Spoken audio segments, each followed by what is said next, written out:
Party లీడర్ని చూసి కాదు, పార్టీని చూసేస్తున్నారు. ఒకప్పుడు కాంగ్రెస్ పార్టీకి వేసేవాళ్ళు, తర్వాత అది వైసీపీకి టర్న్ అయిపోయింది.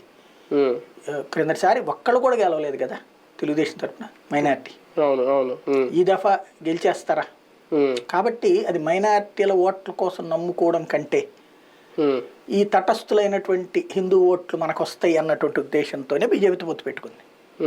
అంటే మనకే ఆంధ్ర తెలంగాణలో తేడా ఏంటంటే, తెలంగాణలో మైనార్టీ ఓట్లతో ఉన్నటువంటి సీట్లు ఎక్కువ ఉన్నాయి, ఆంధ్రాలో అది లేదు, చాలా తక్కువ ఉన్నాయి, కొన్ని ఒక 4-5 సీట్ల వరకే ఉంటుంది. క్రిస్టియన్ ఓట్ బ్యాంక్ కానీ మైనార్టీ ఓట్ బ్యాంక్ కానీ ఒకవేళ బీజేపీ టీడీపీ పొత్తును వ్యతిరేకిస్తే ఆ ఓట్ బ్యాంక్ వైసీపీకి క్యాష్ అవుతుందా, లేదంటే కాంగ్రెస్కి వెళ్ళే అవకాశం ఉంది? కొంత కాంగ్రెస్కి కూడా వెళ్ళే అవకాశం ఉంది. అంటే తెలుగుదేశం పార్టీని చేస్తున్న చర్యని నచ్చకపోతే ఒకటి వైసీపీకి వేస్తారు, వాళ్ళలో 100-80-90 మంది.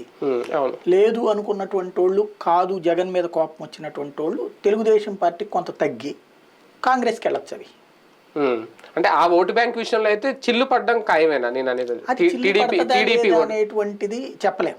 అంటే తెలుగుదేశానికి సపోర్ట్ చేసేటువంటి చోట్ల కొన్ని ఉన్నాయి.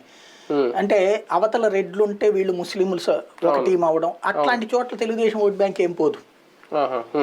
ఓన్లీ మామూలుగా ఒక 20% తెలుగుదేశానికి సపోర్ట్ చేసేటటువంటి ముస్లిమ్స్ ఉన్నారు కొన్ని ఏరియాలు, వాటిలో కొంత 10% వైసీపీ వైపు పోయేటటువంటి అవకాశం ఉంటుంది.